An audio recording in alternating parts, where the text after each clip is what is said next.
This is the Big Woods Bucks podcast. Come explore the big woods and timber in North America with your host, Maine Master Guide and deer tracking expert Hal Blood. Listen to Hal and co-hosts Lee Libby and Joe Cruzy as they unlock the secrets of big woods whitetails. Each episode will provide valuable insights into the tried and true system Hal has used for the last 40 years to scout, locate, and hunt mature big woods bucks. Listen and laugh as the crew discusses Hal's legendary adventures and learn how to apply a lifetime's worth of lessons from the big woods to your own hunting and outdoor adventures. Hey folks, welcome to the Big Woods Bucks podcast, episode 3. I'm sitting here with Joe Cruzy and Lee Libby. Hello. And today we're going to talk about proper clothing to hunt in the big woods, because if you don't have the proper clothing, you won't be able to hunt right. You agree with that, guys? Absolutely. Yeah, one of the most important things you can do is get dressed right and have the right equipment. So, I don't know. When I talk about it, I always talk about what I wear for my base layer underneath my woolies and all of that. But we all know here, people that hunt in the Northeast or up in the North a lot know that wool is really, you can't beat wool for good all-around hunting garment. I know a lot of places they go to all the camo and the man-made materials, but it's all fine if you're going out and sitting in your tree stand, box blind or something. But if you gotta be dealing with the weather all day long, day after day, you better have your woolies on. Absolutely. They dry quick too, by a wood stove. Hang your woolies up, they're ready to go in the morning. Yeah.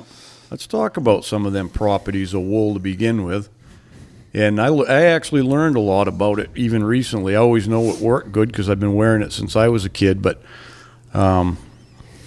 I think one of the things people know is it's warm when it's wet. That's what you hear about wool. It's warm when it's wet.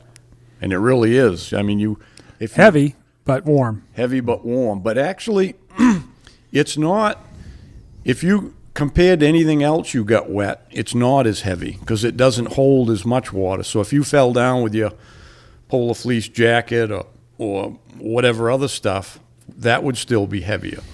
So it drip dries fairly quick, but as soon as you get wet, initially your body heat will warm that right up and it'll just be the same as it was, What kind of changes have you seen in wool over the years?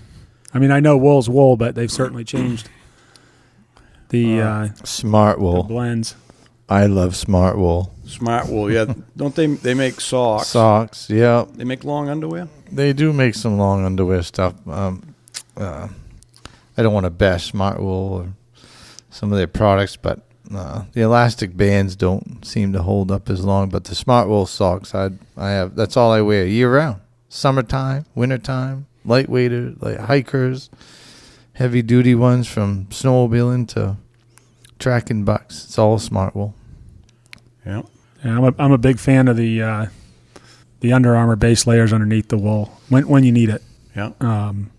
I know everyone's got a preference, and there's a lot of good products out there, but yeah, it's tough to beat the. By guiding all those years and taking hunters, I got to actually see how this stuff, especially the long underwear, affected people. You know what I mean? Because some people would be right in a sweat the first 50 yards we headed up a mountain, and other people would be fine all day. And everybody's body regulates different.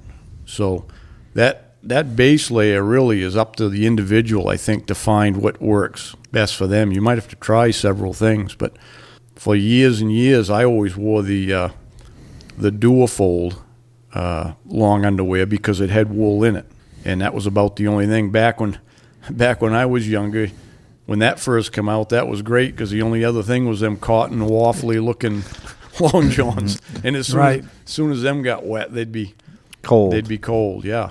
So I wore Duofold for a long time, and I still do, but I think there's also, I don't know if I'm not sure, we could check into it, but there's another company called Cold Proof, and I've bought theirs, and it seems like it's the same thing, almost like one bought the other out. And then I bought, I like to have two weights, because like earlier on, I just wear a real thin, like now I get these, they're merino wool. I really like that stuff. So it's almost just a little bit heavier than having a I thought you said Dan Marino wool for a second. I was, I'm a Dolphin fan, so it's the first thing that comes to mind. Oh, the glory days. Yeah, that's what I wear when it's, a little bit warmer before we start getting that real cold weather. And then I switch over to those dual-fold 2 layers or something. But, yeah. Well, a lot of days you don't need much. No. If anything at all. I mean, just your wool pants and short sleeve shirt and wool jacket and go. And, of course, the footwear part of it is a whole other – that's probably the part that's seen the most advancement, I think, over the years. Yeah, and that's really I don't know if it's the most – it probably is the most important thing is if you can't walk, you're not going to get very far, So but it seems like the old standby is the oldest of them all, right? The old lacrosse.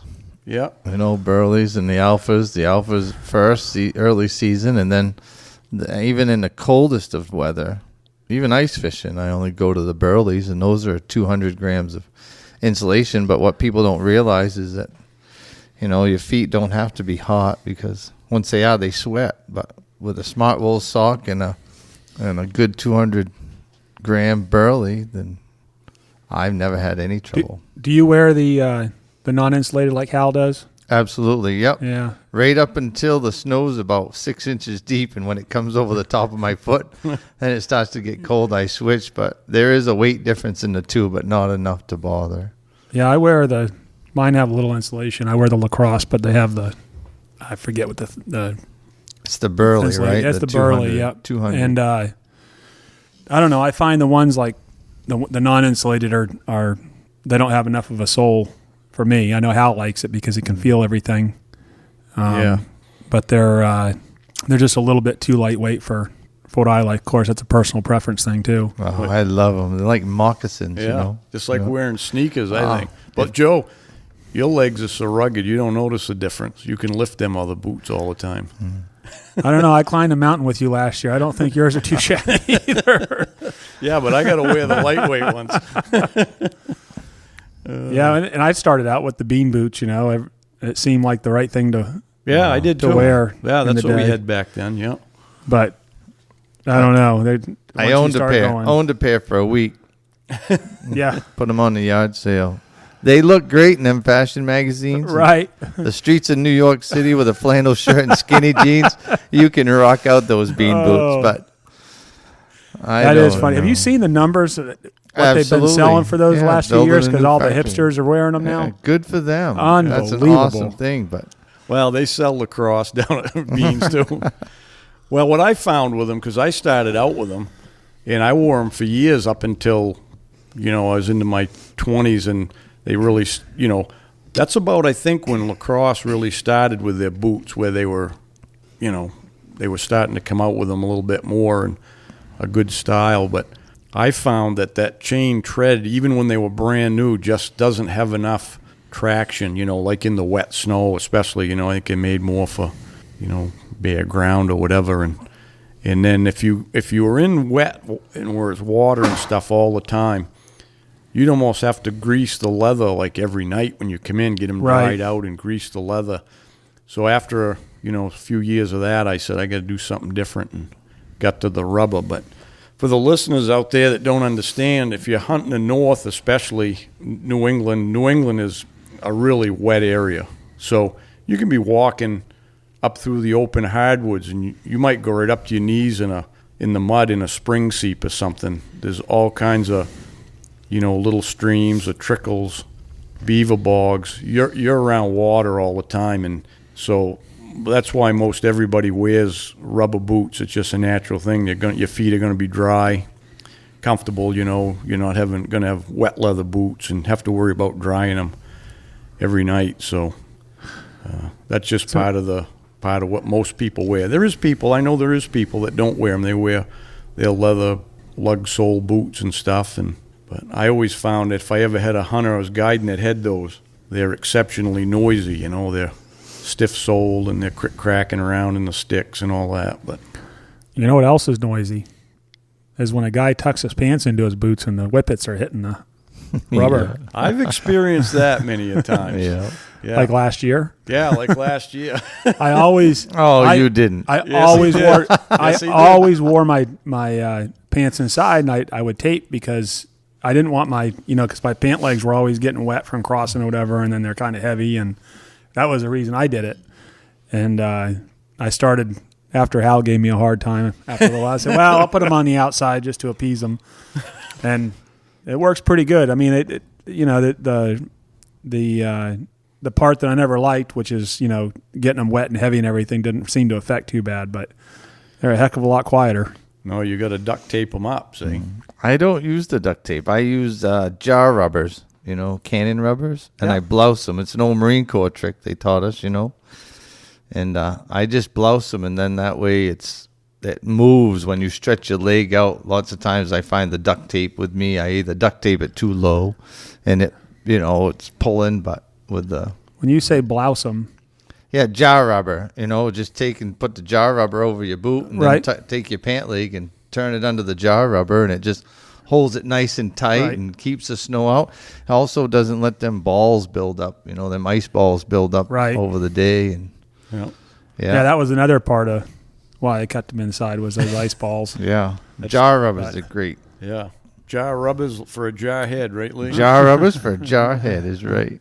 Yeah. Just something to keep. That is, when I first, you start and you learn things along the way, but that was the thing I was noticing when I started hunting up north there almost 40 years ago, that my pant legs would get wet. You cross a little stream, and then if it's 10 degrees out, they turn to ice, and then every time you get a little more water on them, next thing you know, you got bell-bottom woolies on with icicles clicking back and forth. But that's why I started duct taping them, and then also, and the jar rubbers will work the same way. If you've got to cross a stream that's over your boots, you can actually do it. You hurry right across, and you'll get a little dampness through the front of your legs, if you take too long, but you won't get water in your boots. You can scoot right across, right up to your thigh. If you get right across real quick and get out, you won't have water in your boots. People don't believe us, though. Back when I was guiding for you, we'd send a list of clothing for clients, and they'd show up looking like a Cabela's catalog. And by Wednesday, they were down to Bishop's store spending $300 on wool pants, wool jackets, and lacrosse boots. It's like it would have been easy if you'd have started with that. Yeah. But Well, everyone, especially people from the South, come up, and I've seen a lot of one-piece insulated suits, made for stand hunting. Yeah. Those don't last long. No. You can't walk across the parking lot without sweating in those. Right. The other mistake I think people make when they come up is, especially if they're not used to being up where it's snow and cold, is they want to overdress because they're not used to it. It's the worst thing. I know lots of guys. I can remember getting them out in the woods and get halfway up a ridge and they got to stop. They got their pack off and they're stripped right down to their bare skin and T-shirt soaked, underwear, and they got to change something. They usually bring extra, but yeah, so they got to learn how to adjust, You don't need to, when you're moving in the woods, if you're sitting, it's one thing, but if you're tracking or even still hunting, you don't need to dress too heavy. Yeah, and the last year was my first season using the Silent Predator. What a product. Yeah.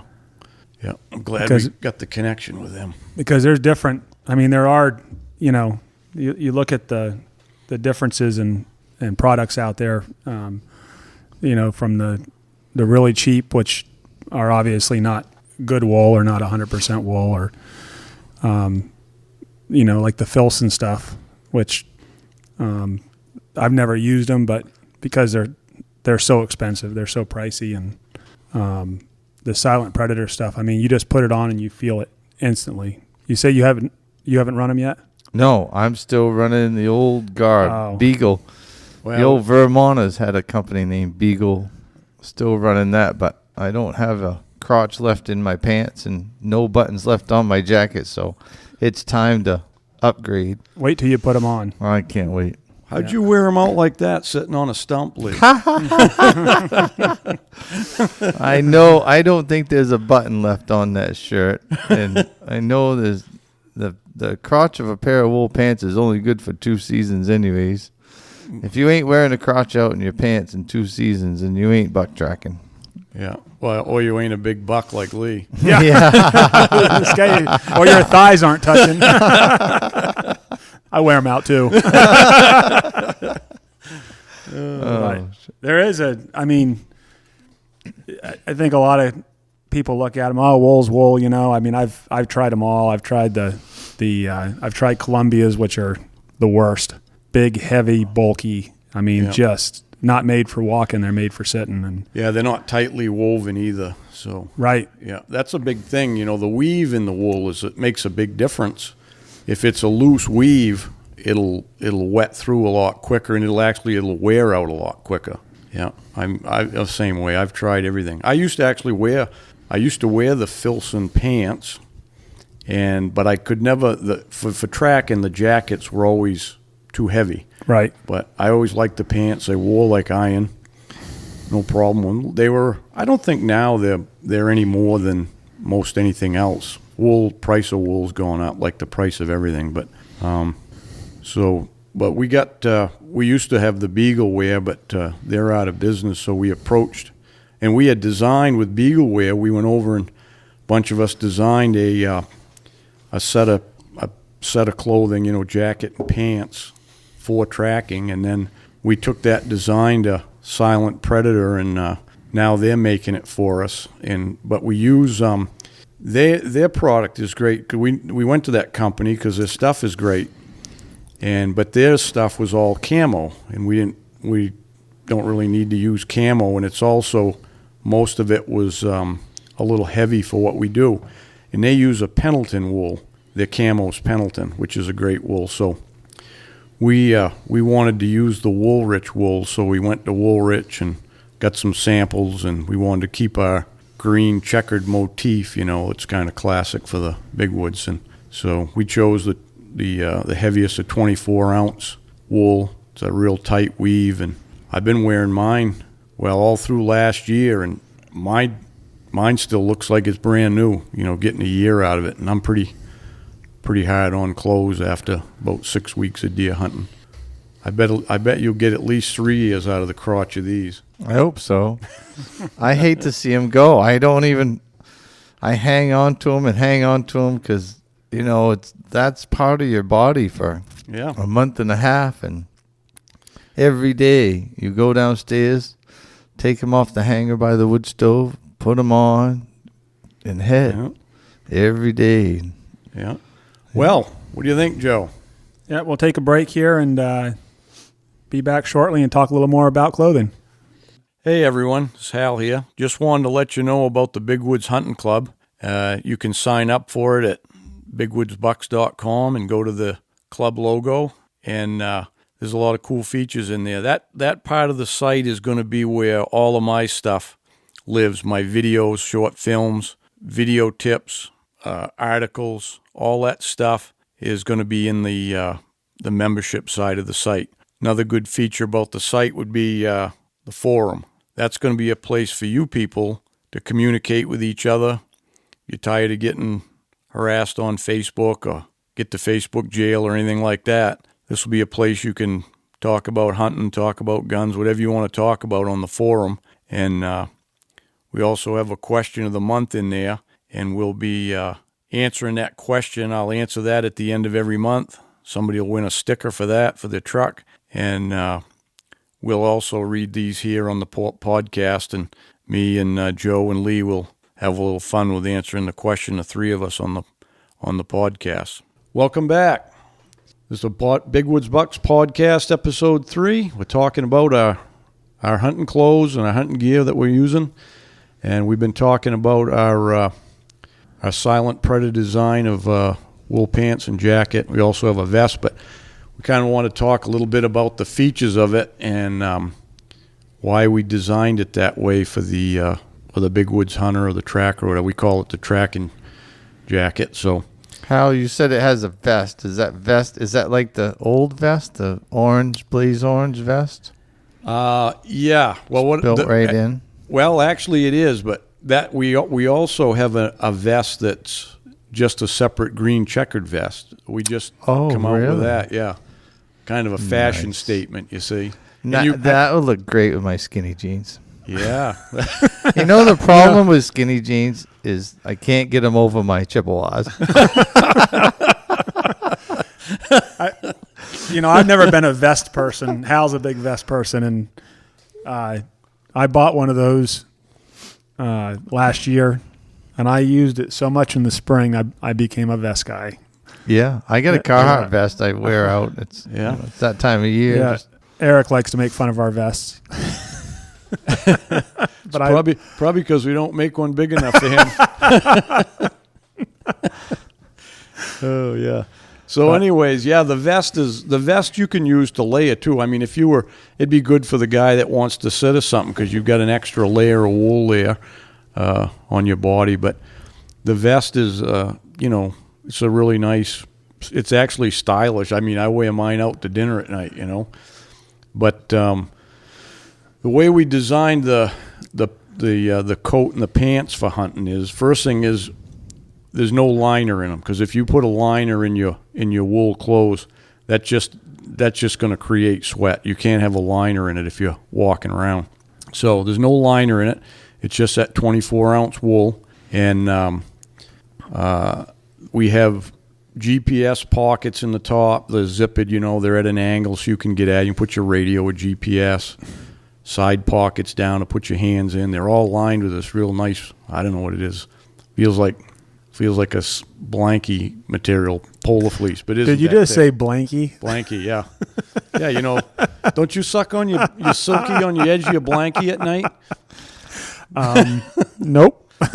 Oh, my grandkids do. That's what they call them. Yep. So, and so then it's got the feature that I wanted to put in originally, and we kept in there, is you have your orange vest. That's what you were talking about, Lee. It's really more, it's not a whole vest. It's really like an orange cape, and that's also wool. But it snaps on with, there's two snaps on each side that hold it on, so it's not like a separate, doesn't have to be separate. When you take your jacket off, your vest comes with it. And also, if you live in an area where you don't need orange, so you don't have to have orange on, then you don't need that cape, and you can buy our jacket with or without it. But if you want to use it for year-round use, fishing in the summer, you just unsnap the orange, take it off, and you got your stylish green checkered jacket. And a difference I notice with it is sometimes with those half capes, when you shoulder your gun, when you come up quick, your gun can come up and catch underneath it, and it's not good. Doesn't happen with that, I guess, because it's the way it's snapped on and it's tight.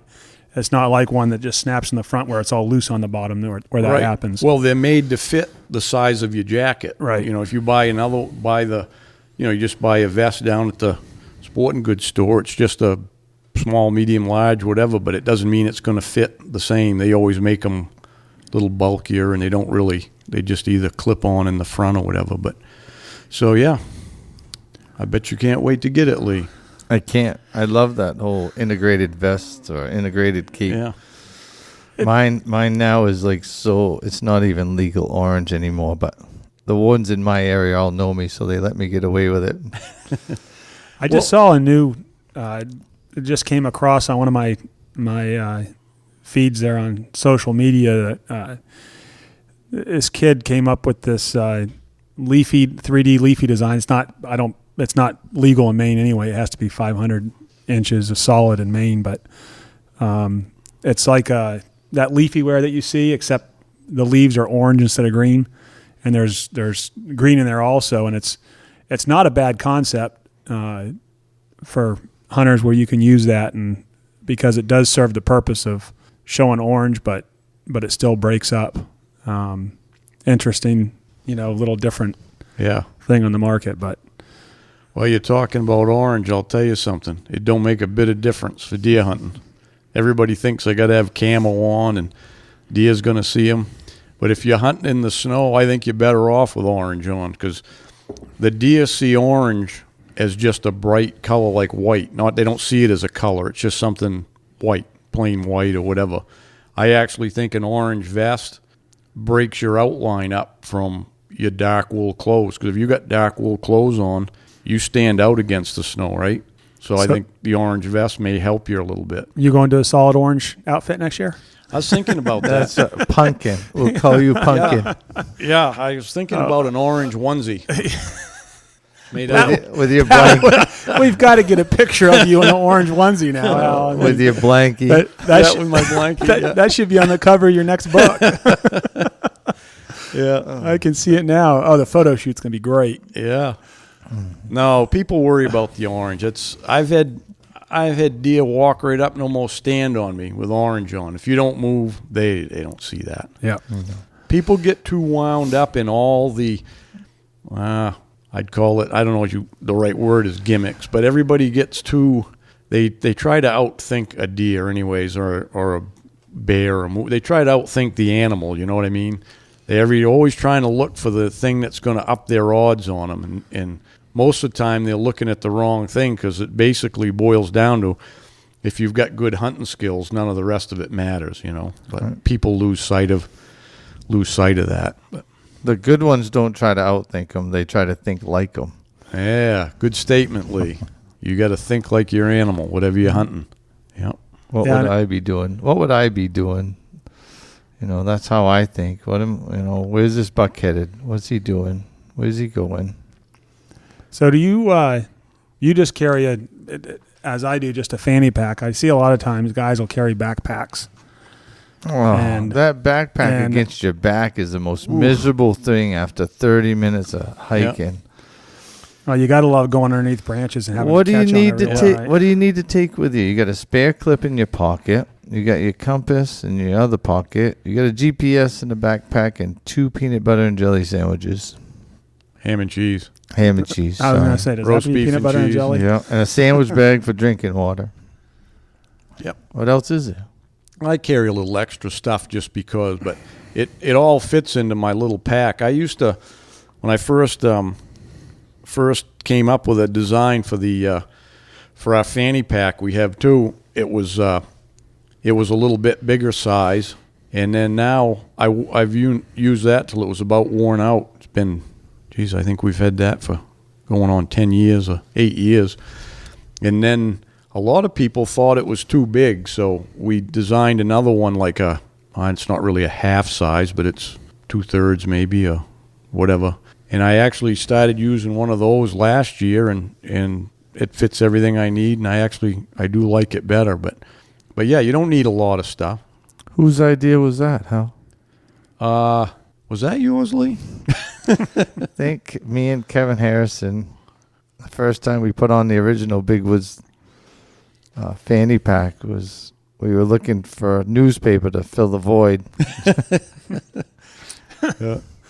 You know, another thing that we really haven't touched on a lot in the wool is the quietness of it. You know, when branches hit it, and to me, that's the biggest.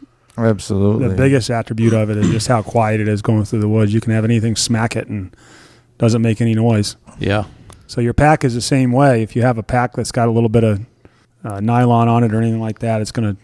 So, do you wear suspenders? Suspenders? Yes, I do. I wear them because I don't like the weight of the wool pants, especially if on a rainy day you get your pant legs wet in the snow or something. It gets heavy, and with just a belt, it's always pulling on your waist. So I wear my suspenders, and I don't tighten my belt too much, so it's not like pushing on my waistband all the time. But yeah, I used to be a suspender guy, and I just wear a belt now. But it always seemed like the suspenders probably the ones I was using, but they were loosening up all the time anyway, and they. That's the ones you were using. If you get a good suspender. Yeah, that's the one. Yeah. Yeah. No, I gotta wear the suspenders. I don't wear anything on my belt either. A hunting knife or any. I don't put anything. The belt's loose. The suspenders are doing their job, and I'm comfortable. When I'm hunting, I'm more comfortable than when I'm working. You mean you don't have a canteen, a knife, a GPS, and a ammo on your belt? No, I got a knife, 4-inch jackknife in my thing. I just got to gut the deer. I don't have to, butcher it. Yeah. Just trying to lighten him up by 20 pounds to get him out of the woods.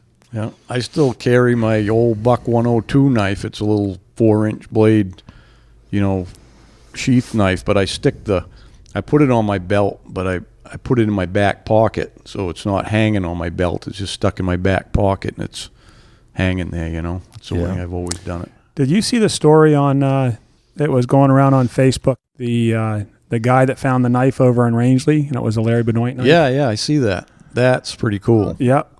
Yeah. He was antler hunting. He was antler hunting and found it. Up on a mountain or something, yeah. Yep. Weren't those numbered? They were. Yeah. Yeah, Larry numbered all his. Yeah, he was going so they back. would know whose it was. Well, it was, you couldn't read it that great. He got it cleaned up where he could see it. And he was wondering by the shape of it, because it was an antler handle, and Larry made antler handle knife. He made some leather handled ones as well, his traditional one. But, yeah. That's actually the knife I carry. I don't know, probably 15 years ago. He was up the road here at a friend of mine's house. Larry was, and I had some bunch of antlers I had found, and I gave him some small ones. He said he was looking for some to make some knife handles, so I gave him a bunch of small antlers, and he sent me one of his knives in the mail that he made with one of my antlers. So no kidding. Yeah, that's cool. So that's the one I use. Yeah, I've got one too. He signed the sheath and everything. I had taken an antler over to him. He asked me about it. I talked to him one day down at it was the antler banquet there, and I got one of his knives, all signed up nice.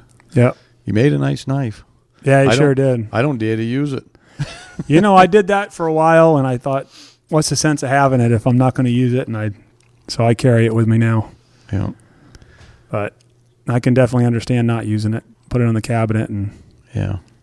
My grandson will probably get all that stuff. Yeah. What do you wear for a hat, Hal? I just wear a ball cap, an orange ball cap type, because since all my hair fell out, my head sweats more. Yeah. Yeah. That's where if you wear too much on your head, it's gonna cause your body to sweat too, because that's kind of like the release for your body heat there. So even with that ball cap on, sometimes even, if I'm going along a pretty good clip and it's not real cold, it's in the 20s or something, I'll have to take my hat off and wipe my head with my handkerchief there to kind of get the sweat off when you get going there. But absolutely, when it gets real cold, I've got another hat that's got it's got just a little thin polar fleece liner in it, and it's got little ear flaps, because you get down towards below zero, and the wind's blowing, your ears get cold, But I don't pull the flaps over my ears because I can't stand not being able to hear everything, So I just... What? Get your hearing aids in, Joe? Oh, these headphones, I don't need them. Oh, that's right. You got your volume cranked. Yeah. No, I just cover the top edges of my ear. That's the only thing that really gets cold, But that's my cold weather hat. But yeah. I carry just a little polar fleece, just a little... beanie? Just a little beanie, yeah. It goes right in a sandwich bag and tucks away nice. And if I stop or if it's wicked cold in the morning, I might put that on for a few minutes.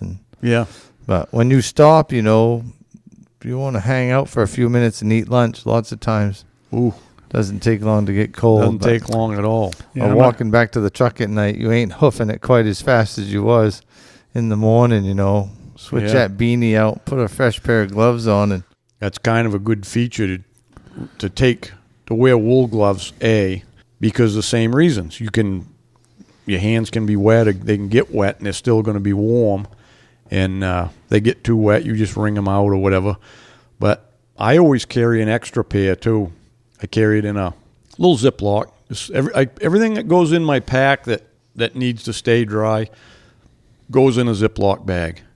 And if you carry dry socks or whatever you want to carry, put it in a Ziploc bag. But some nice coming out the end of the day, if you've been in the wet snow tracking all day or whatever, and your gloves are soaking, wringing wet, sometimes you got a 2-hour walk back out or more. It's nice to have a dry pair of gloves on. Get your dry ones out, put them on, Ali. All the difference in the world. Yeah, I wear they're wool, but they're all the fingers. Some will just wear their trigger finger cut. I wear mine are all half fingers. Fingerless they call them. Yeah. That ain't cold. No, it's not if the bulk of my hand's covered, I'm fine. Yeah. Doesn't. I mean, everyone's hands and feet are a little different and get cold a little different. I ain't that tough. It's, I guess I've got good circulation or something. I don't know. Yeah, everybody's different. But I'll tell you, we talked about you can regulate your body through your hat or through your head, but also through your gloves. I learned by taking my gloves off. If your body's feeling like you're getting a little sweaty, you're pushing, and it's cold enough to have gloves on. Because I don't really even wear gloves until it's below freezing or it's snowing on them. You get the snow there, it makes it colder. But then I've been tracking before it's down near zero, and if I'm pulling up a mountain or something, I start feeling like I'm getting a little overheated. I just pull my gloves off and stick them in my pocket for a little while. It might be 15 minutes or whatever, and you'll feel yourself cooling back off, Then once I feel my hands are starting to get a little cool, pull my gloves back on. Yeah, I haven't got a pair of the new Big Woods Bucks one yet. I haven't tried those out, but they look like a really nice glove to wear. They are. Wait, so now we have gloves? We've got gloves. Yeah. Whoa. Big Woods Bucks. Part of the system, Lee. Do System. they have the little rubber teats on them? What do you think, Lee? I would have hoped so. Of course they do. If you designed them, I know they do. Well, I didn't design them, but I found those gloves years and years ago. I mean, like 20 years ago or more, because I'd always experiment with different gloves. And I've worn, when I was younger, I wore leather gloves. I wore all different things. And they used to have a wool glove. It was wool, and they had like a leather palm, and then it had this other kind of material for a trigger finger, but they fit tight. Couldn't keep your hands warm in them. But it's at least 20 years ago I found them. They come out with those wool knit gloves with the rubber grip dots on them, and first ones I found were in Cabela's, so I bought a couple of pair, and when I wore those out like the next year, so I went to get more, and they didn't have any. And it was kind of strange because over the years I'd find a place that had them, and I'd buy a few pair, and then they wouldn't have them anymore. And then I found these ones. They were actually the best ones that I'd seen over the years. The cuff on them was a little bit longer and heavier, and I found those and started wearing them. So I said, we got to do something, because the place I got them from, I think I got those from Beans, and then they didn't sell them anymore. So I looked on the tag and I found the manufacturer and got a hold of them. So we started getting them direct. So and then we logoed them up with a Big Woods Bucks logo, and we've got them now. So they're on the website as well. They're hard to find too at a regular sporting goods shop. You can't find them hardly anymore. Like I said, I don't know maybe it's because not as many people buy them, because they're probably not the glove to wear if you're gonna sit in a tree stand or whatever. But I'm telling you, for tracking or just wandering around the woods still hunting, they're the best glove there is. I found a pair in a fly shop in Rangeley. One pair they had, and I know the folks that own it, and asked them to order me a dozen pair, and 2 weeks later I had a dozen pair, so it lasted me a long time. But yeah, they're hard to find. Yeah. Well, we have them now on the Big Woods Bucks website. Yeah, I always found with gloves, just anything to cover my hands, thin, light, and quiet. You really don't have to have any much insulation at all. I've seen a lot of guys out there, and they've got those snowmobile gloves. Well, no, the big mitten ones with the mitten opens up. Oh yeah, and all that. And they'll be walking through the woods with their mittens closed, like they're going to take and open it up when they see their deer. And it doesn't really work that way. Did you do anything with the pants, Hal? Different than what we had? Yeah, actually, we added some features when we went with a silent predator there. We added a couple things because we figured over the couple of years we had the Beagle wear, some improvements we could make. So the pants, there was people asking for zippers on the legs. So we had them put in it's a short zipper, maybe it's 12-inch zipper, because some people like to be able to take their boots on the thigh. On the bottom. Yep, down on the outside, because some people want to be able to put their boots on and off with their pants on. So we added it's a a short zipper there. I think it's 12 inches, and then a little gauntlet inside. So it's like when you open it up, it's still attached with a thin material. And we put a double front on them from like about just below the front pockets to below the knee. So that's where you take most of your water. You're walking through the brush, the front of your legs down to your knees, or if you're kneeling down, that's the part you're going to get wet the most. So they doubled that portion up on the front, and they also put a double crotch in it. They sewed an extra material in the crotch, so now you. For those of us that thighs rub. That's right. I sold thigh rubbers. For those big bucks. There you go. For the big bucks. Great features though. And they actually we put zippers on the rear pockets. They've got like a storm flap with a zipper in the rear pocket, and nice, really nice. The same thing. All the pockets of that. It's a real soft, nice material inside. So, yeah, those are some nice features, and they're logoed up with the Big Bucks logo on them. The sizing's right on too. I noticed when I ordered mine. Yeah. Sometimes you'll get something and it's sized a little too small, and they're made for those, going back to the hipster guys. Skinny jeans. Yeah. I don't see him walking around New York with the wool yet, though. I think that's down the road a little bit. I think we better go down there, Joe, and start a fashion trend. Yeah. Well, I expected you guys to do that when you went down to the movie premiere. I was surprised you weren't wearing all green and black check. Well, We what did we wear? Oh, we wore regular clothes. You could have started a fashion trend down there. Yeah, that or a protest. Yeah. Yeah. But speaking of that, the pants come in like every, even sizes, but every 2 inches. So it's 32, 34, 36. Yep. But the other feature was they put a pull tab on each side, like a waistband. Cinch up. So you can cinch up. So I tell people, if you're kind of in the middle, to go, if you're a 35, get a 36 and then tighten it, or even if you're a tight 34 waist, because you're going to be tucking in a wool shirt probably or something. But they are pretty. He's throwing some awful small sizes around over there. Well, 34. That's for us. I forgot you wear 28. Yeah, that's for us lean, mean machines.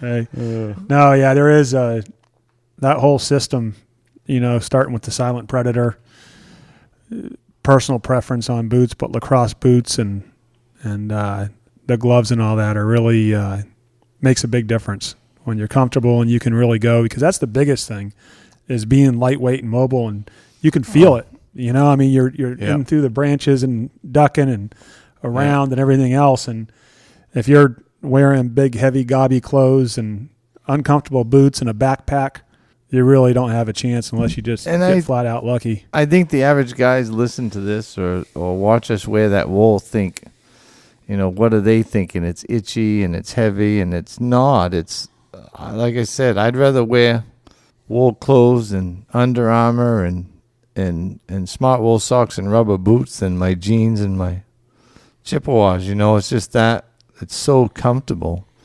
And when you're comfortable, warm, you don't have to worry about that. You can concentrate on what you're doing. Yeah, well, I think the big thing is the modern hunter, the last generation or so, or 2 generations, through advertising and such, through, all these new type products and new materials, they've advertised them so well. Their marketing's been great, so they sell the stuff, but so people are almost like programmed that they got to have all this new stuff because it's better, but I'm telling you, it's not. It's not better. If you look at any old-time pictures, old hunting pictures from the turn of the century, even the 1800s, what everybody have on, all the hunters had wool on. The guys used to hunt when they were sheep hunting in Alaska, or I don't care where they were in the country, they had wool clothes on. They all had wool. And people nowadays will say, well, that's all they had.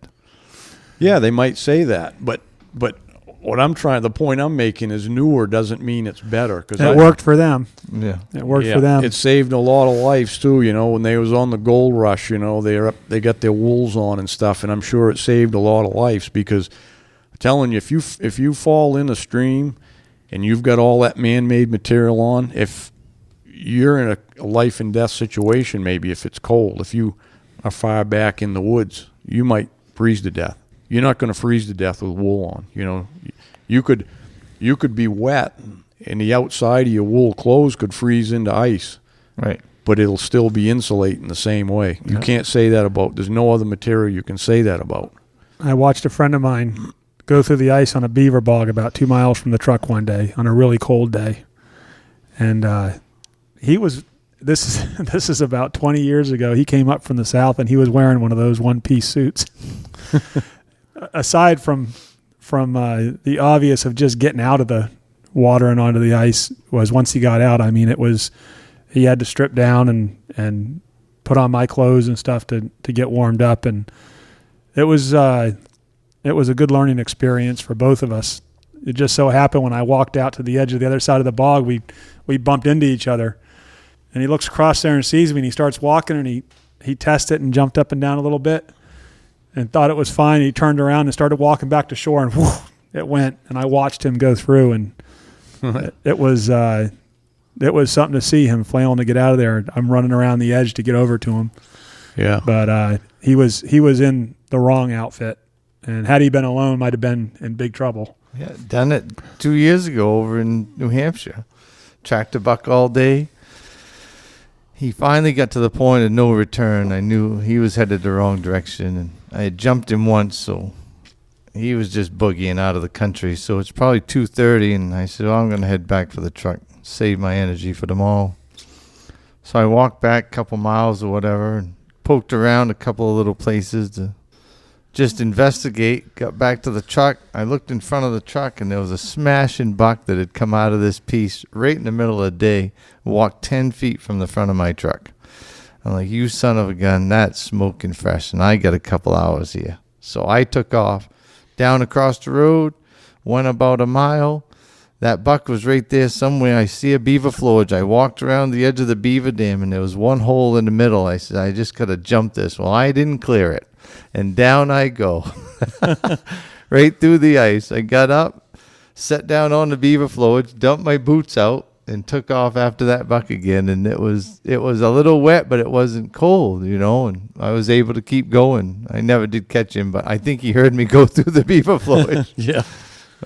Yeah. I did the same thing last year. That was towards the end of the season there. It was the very end, because I'd shot my buck here, and then they still had a week to hunt over in the Adirondacks, and I went over to Joe Donito's camp, and he had shot a buck the day I got there, and then the snow went off. But when it come back a couple days later, he said, I might as well go with you and try to film you. So we get on this buck, and I don't know, after a few hours, we ended up down to this big river, and it was 1 o'clock, and he has a place to cross the river. He's got a cable across the river. You shimmy across on 2 cables. You stand on one and hold on the other.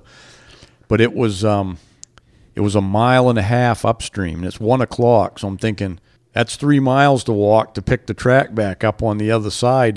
There's no way to have time to do it, because it was on the opposite side from where the truck was. So we was like a mile and a half from the truck already. So I'm searching, like I do. I'm like, I can always find a place to get across. And this wasn't like a stream. It was a river, and it was running pretty hard and boulders all through it. So I walked upstream, and I'm looking across. It was probably at least 40 yards across, 30, 40 yards, and I'm looking across. I finally find this place. I'm like, I get across right there.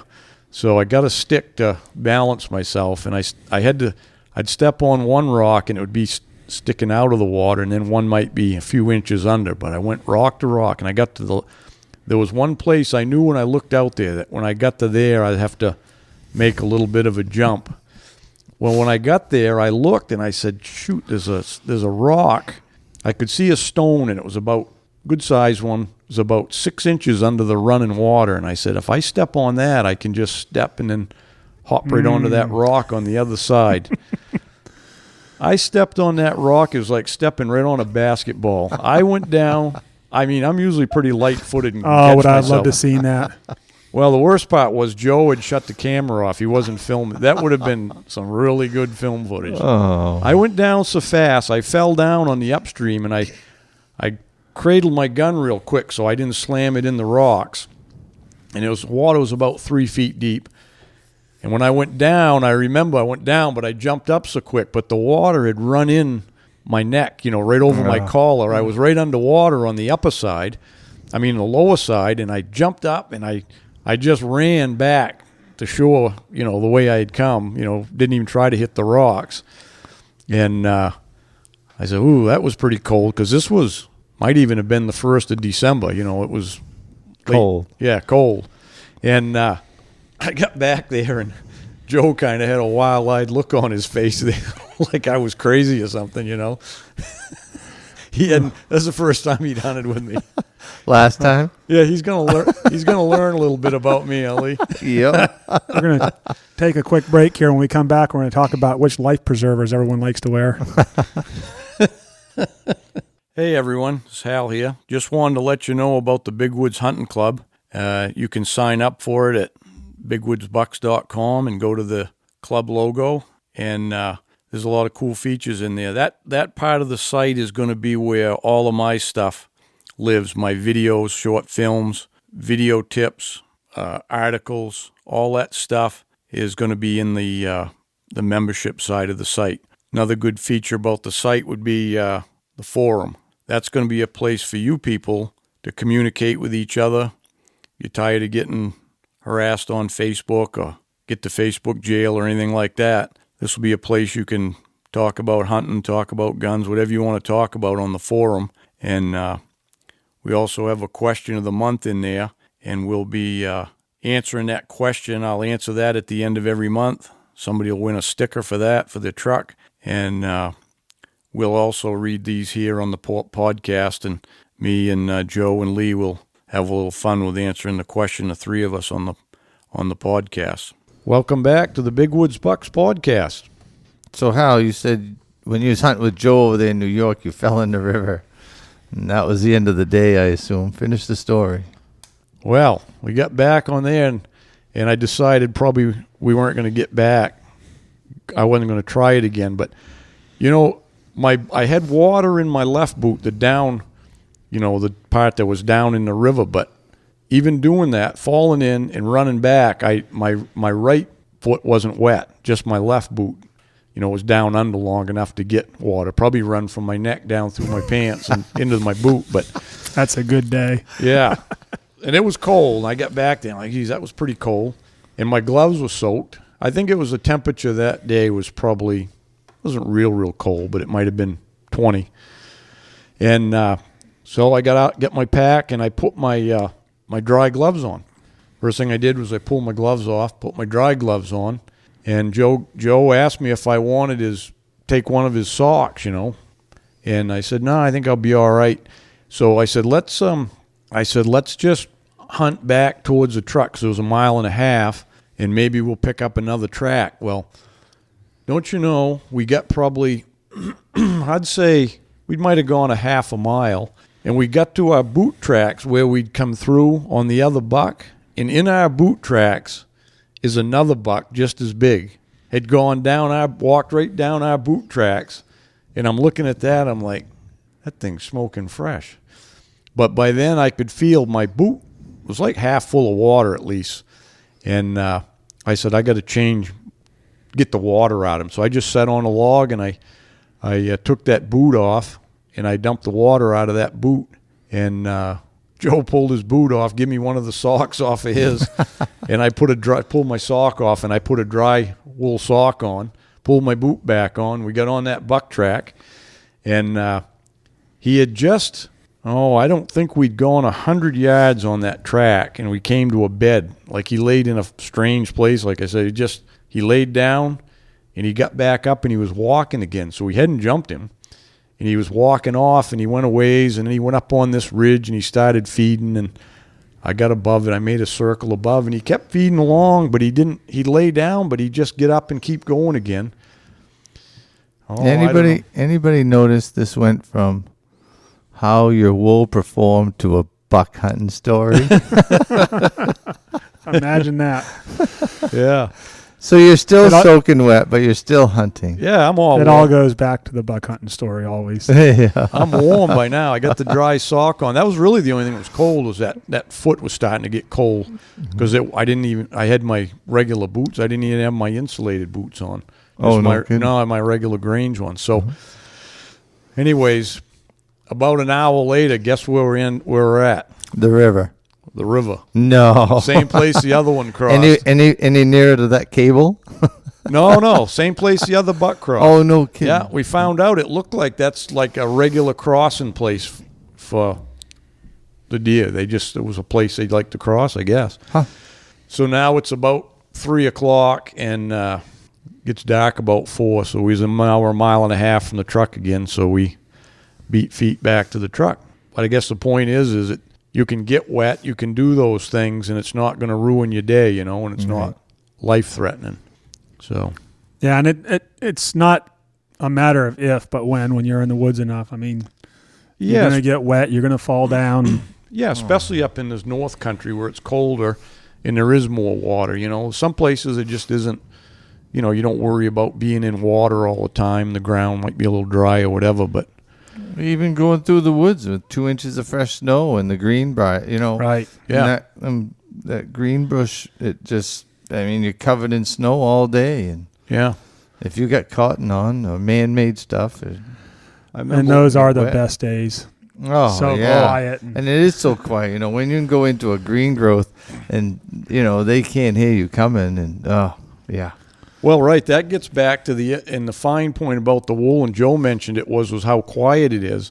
And a lot of people will judge clothing like by just brushing their hand. Oh, that's quiet, like nylon zings when you rub it and stuff. But all this other stuff, even if it feels plush, like maybe it feels like flannel or something, or soft, it may be in that aspect, but it's not quiet when you're going through all the brush and slash and Witch whips. hobble. Witch hobble. That stuff will slap against your pant legs and it'll pop, loud pops. And if you got that stuff on, I guarantee you're not going to get close enough to a buck because, if you're not familiar with the big woods, typically a shot you're going to get is under 50 yards.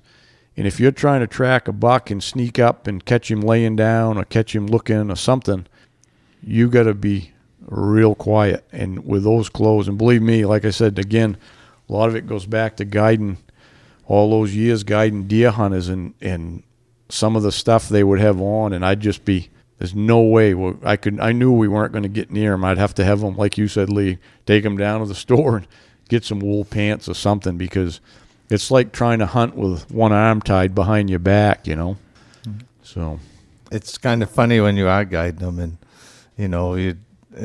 I must have this look about me because when I turn around and look at you in disgust, most people get it. They can read you.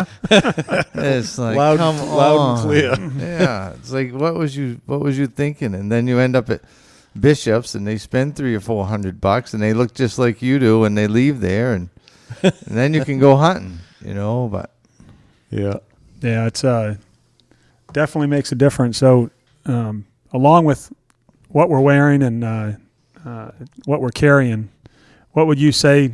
What do you carry in your pack? What are the essentials, Hal? Well, I don't carry much. I like to go light. My motto is go light, go often. If you get weighed down with too much stuff, then you can't hunt right either. And that's why if you're going to track or still hunt in the big woods, it's different if you're going to sit. And sitting is a good way to hunt in the big woods. I had hunters kill a lot of bucks over the years sitting.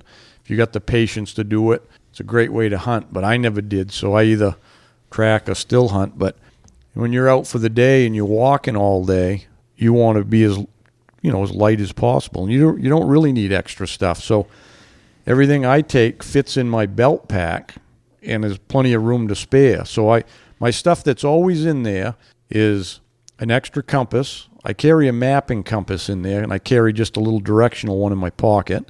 So I have 2 compasses. And then I have a map. If I'm in an area that I've never hunted, I always like to take the map of the area. And I carry 2 ways to start a fire. I carry waterproof matches in a waterproof case. And I carry like a little Bic lighter, a little butane lighter. the note about those is if you're going to use that, you have to put it in your pocket for a few minutes because when it's real cold, that butane won't work, you know. And I carry... Do you ever carry a Zippo lighter? No, I never did, but, you know, I just buy one of those new, they're refillable butane ones that are like the windproof ones. Yep. You know, when you strike them, it's like a little mini blowtorch. I got one of those, and I'm going to start carrying that. It's just real small. Doesn't weigh much. And I carry a little bit of, you know, like some small nylon twine, you might call it, or something, string, not string, but a little bit heavier. That's for putting the tag on, right? Yeah. No, I carry a few them plastic tie wraps zip for ties. that. Zip ties work good.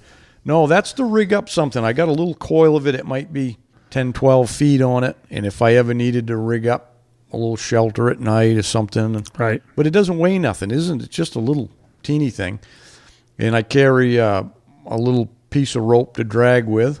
I carry a space blanket. And I carry my extra pair of gloves. I always have my GPS. Most days I don't use it, but I have it. I carry my GPS is mainly to mark a waypoint if I find some good buck sign. But I use it if I pick up a track and I've never hunted. I'm in a unfamiliar area. I'll mark the truck. That way I'll know how far I am all day. How I need to cut my time to get back out at the end of the day, and that's really about it. My sandwiches, you know, I take 2 sandwiches, and in our pack, it's got a little sandwich pouch. It's got a couple pouches in it, and that's really about it. My list is similar to yours, except now I started carrying a filter straw. Yes, and I use that for my drinking water. I used to carry a small little bottle. I just keep refilling that, but boy, those drinking straws are nice because you can drink anything with those. I take mine if I'm going to someplace away, like if I'm here or the Adirondacks has all got clear water in the mountains. I drink that water, but I would never drink it like out west or out in Ontario where we hunt. I'd never drink out of those. There's a lot of beaver and stuff like that. So I used to use that as a rule, you know, and drink out of streams. And I was antler hunting one day and got thirsty and had a nice spring flow coming down and decided to drink some water. And I drank about probably a half a gallon of it and got up and started walking upstream a little bit. And about 100 yards upstream, there was a beaver flowage. Same thing in the Beatty one day. Oh, yeah. Oh, that was beautiful water. I stuck my face in it and drank like a camel. I headed upstream, and there was a great big beaver up there building a dam. Have you ever been lucky enough to have giardia? Yeah. No. Hal's had it a couple times. Yeah, I've only had it twice. And, well, I've been drinking the water up here for almost 40 years. So people say, geez, you've had giardia and you keep drinking. I'm like, 40 years? Right. And both times, I know where to drink. You drink in, you know, little gravel trickles coming out of the mountain or anything with gravel and it filters. Both times I got giardia, I said to myself, you shouldn't drink that water. And both times it was after a snow, and then it melted and rained, and it was washing through the woods. Because I think moose are the biggest carriers. Everybody thinks it's from the beaver, but the moose carry it the most. And when you got stuff filtering, washing out of the woods with that moose dung in the fall, it almost like melts when it gets rained on and stuff. And both times it was runoff water, and I'd been tracking all day, and it was the end of the day, and I had to hike back, and I'm like, I got to get something to drink. And both times I got it. It's not that bad. You just get the it's Flagyl, it's called. It's a antibiotic, you know. Take I think depends on the doc. They give you 7 or 10 pills to take. I'll stick with the filter straw. It's a great weight loss program, though, right? Yeah, that's right. Yeah. Yeah, because Hal needs that so bad. Now I carry a package of it in my shaving bag wherever I go, just in case. Really? Well, doesn't everyone? I mean, you know. Those filter straws are good for like thousands of gallons, too. Oh, they're great. Yeah. I was drinking out of a ditch last year, and I mean, I never would have drank out of it, but it was the only water around. I mean, it was one of those places. There just wasn't a lot of water. And, man, I was thirsty, and I was looking, and I found a little trickle of water coming down through a ditch, and no problem. Yeah. But going back to the fire starters a little bit, I carried a windproof lighter as well and had problems with it one time when I wanted to use it. So I went to a Zippo, and the nice thing about the Zippos is you can light them and stand them up, and they stay lit. You don't have to mess with them, and works nice for building a fire that way if you ever had to. Yeah. I also carry a little bit I've got a little Ziploc bag with my fire starters, and it's got the two kinds, and then I got a couple of those they're just like little tablets. They're like fire starter tablets, and I carry a little bit of like tissue paper in there too. Only time I use that stuff up is if it's pouring rain and everything's wet and I need to get a fire. But other than that, birch bark works great, a little spruce limbs and stuff like that. Have you ever used the space blanket? I've never stayed overnight with one, but I've used them before. I remember a couple of times getting caught in a thunderstorm. I mean, pouring, and I pulled my space blanket out and used it for like a poncho. Just sat underneath a tree and sat there till it passed. And then I couldn't get it folded up right, but they only cost a few bucks, so you throw it out. Right. Get another one. The one I got now is actually it's a space blanket, but it's a little bivy sack one, and you could actually get in it. Yeah. That's nice. I have to look for that. I used to carry one and just quit. I haven't carried one in a number of years, but I'm sure if at one time I needed it, it'd be nice to have it. They only weigh a few ounces, if that. Yeah, they don't weigh nothing. Like I said, if you leave that stuff in your pack all the time, it's there. Right. So in the morning when I grab mine, all I need to do is throw my lunch in it and zip it closed, and I got everything.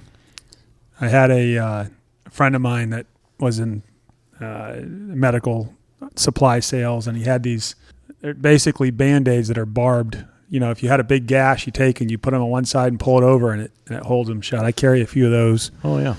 They're small and don't weigh anything at all, but if you ever had a wound, and that's really probably the only difference from everything you said. Pretty standard. How about you, Lee? Anything different you carry? Yeah, I probably don't carry enough.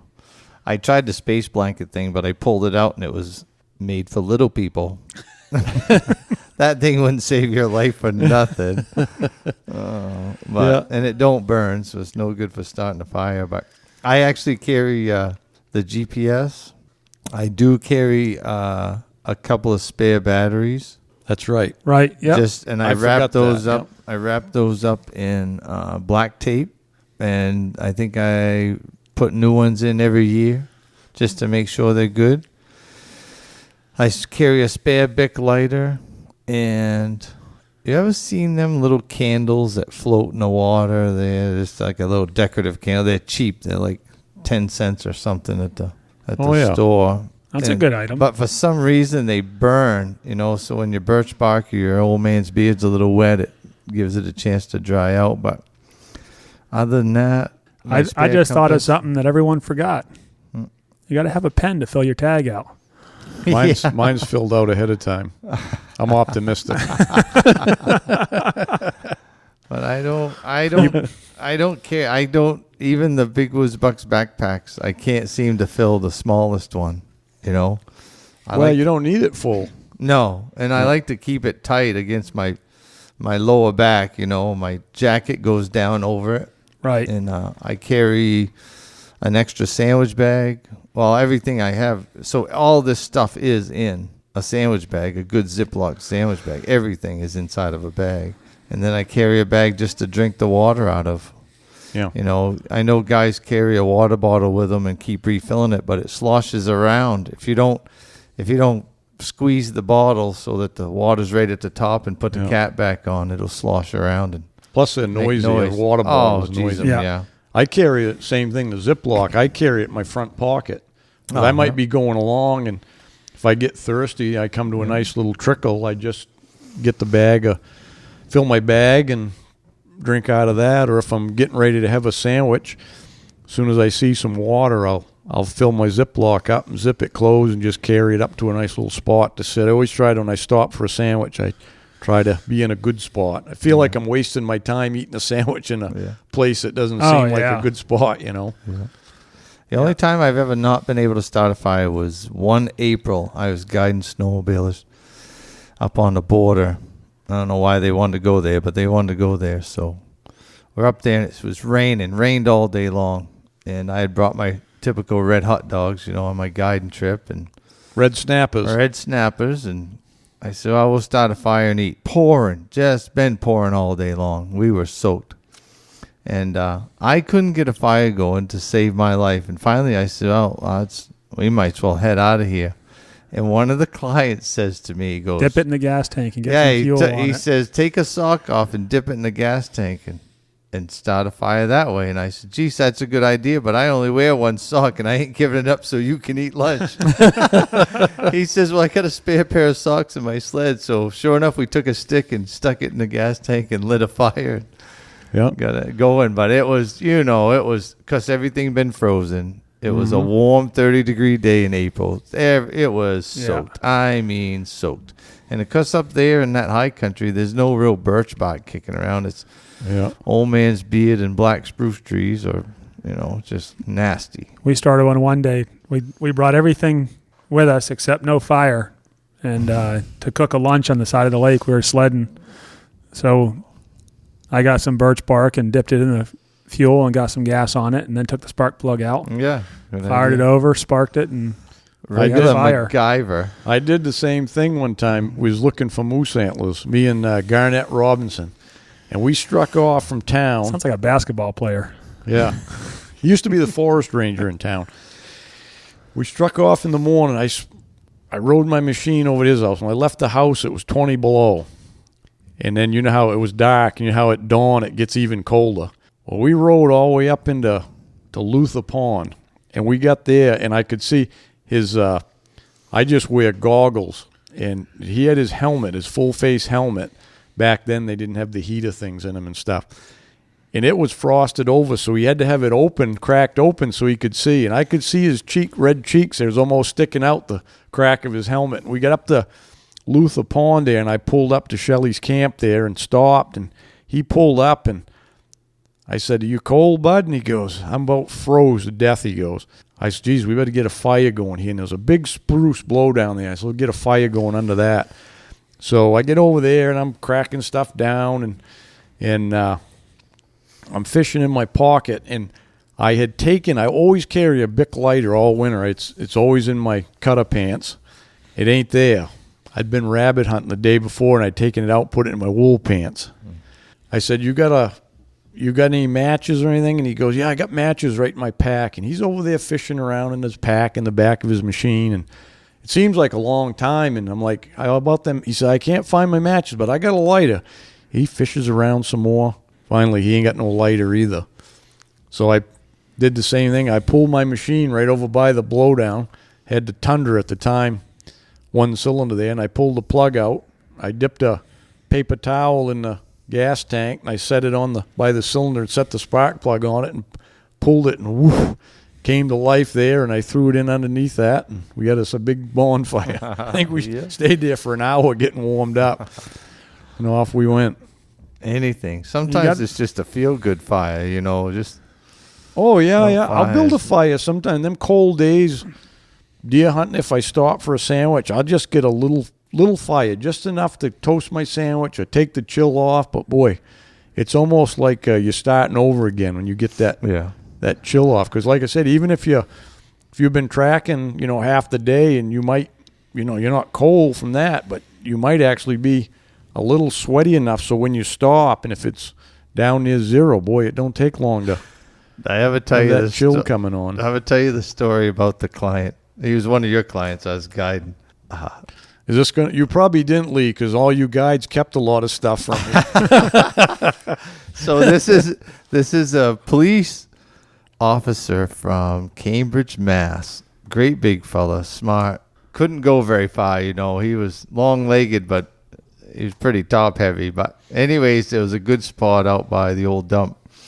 And I said, I'll take you out there. I know where there's a deer crossing. We'll set on that. Colder than hell that morning. We get up into the woods, and we set down on the ground. There's probably 4 inches of snow, and got him comfortable, and he's shivering. I said, yeah, I'll start a little fire. So I didn't want to make a bunch of movement, so I just reach over, one side just happened to have a birch tree, and I grabbed some birch bark, and another side was a white spruce, and I grabbed some dry stuff under there. And so I had a pile of birch bark the size of a coffee cup, and a pile of sticks on top of that, half the size of a soccer ball. And I took my Bic lighter out of my pocket, and I lit that birch bark on fire. Well, that flame come up was about 2 feet tall. He reached straight over and stuck his hand right in that fire and says, "Ow, that's hot." I said, "That's fire." He says, "I can't believe you just started a fire like that." And I said, "No, it's real." And it was just enough to get him cheered up, and he sat there the rest of the day. But then you pulled your emergency burn kit out and tended to him.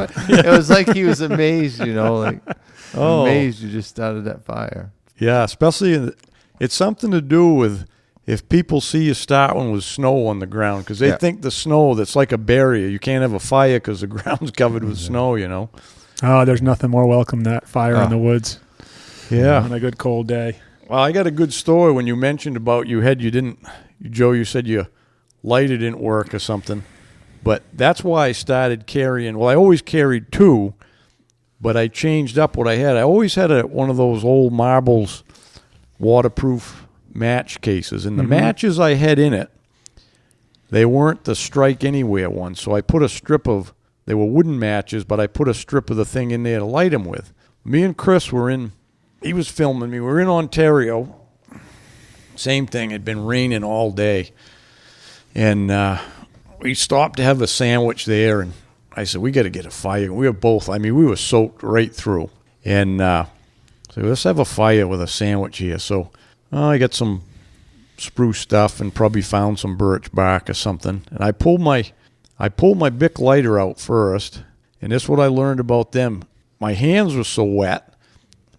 When I struck that a couple of times, it wet the flint, and it wouldn't fire. I couldn't get a spark out of it, so that was dead. So I reached in there, and I got my waterproof match case. I opened that up, got a match out, and about 2 strikes on that little stripper starter thing there, and that was wet, dripping off the trees, and we never got a fire going. Oh.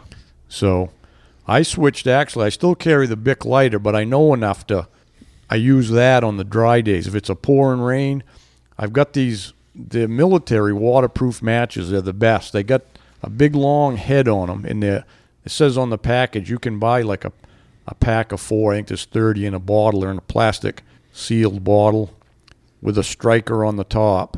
But they're Strike Anywheres, but they got a piece of the whole cap is a striker. But they'll burn for like 10 or 15 seconds. That's a nice feature. Yeah, they're long and they won't go out in the wind. They start to blow out and they come right back to life.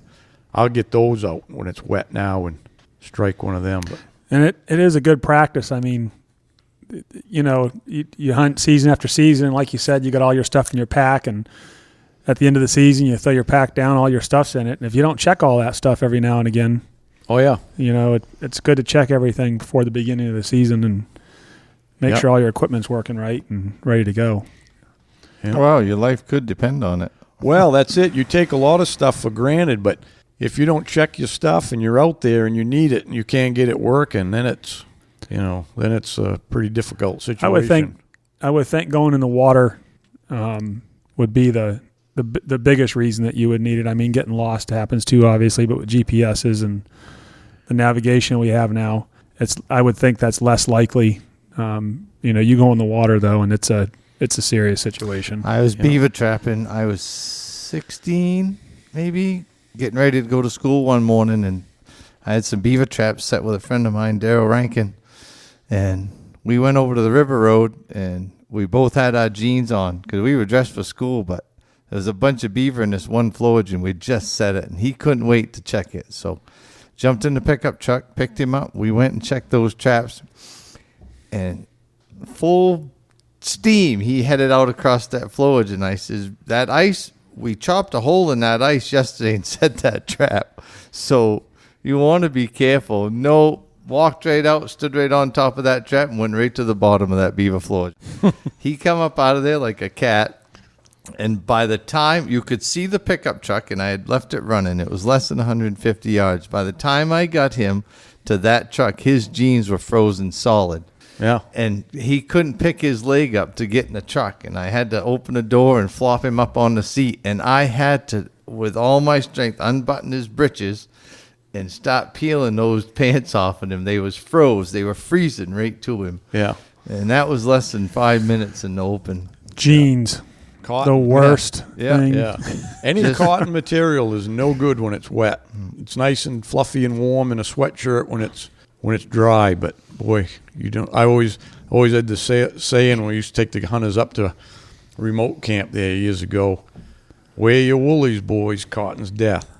And it really is. If you're not going to survive, I don't think, a night with cotton stuff if you're wet. You might not survive long enough to get a fire going if you fell in with cotton stuff on. Not that time of year, nope. Well, that's. Hope you all learned a little bit about what to wear in the big woods. It's little different than hunting most places. So all of you, it's not your high tech Gore-Tex, windproof, digital camouflage. Some fella in Arizona right now is going, these people are crazy.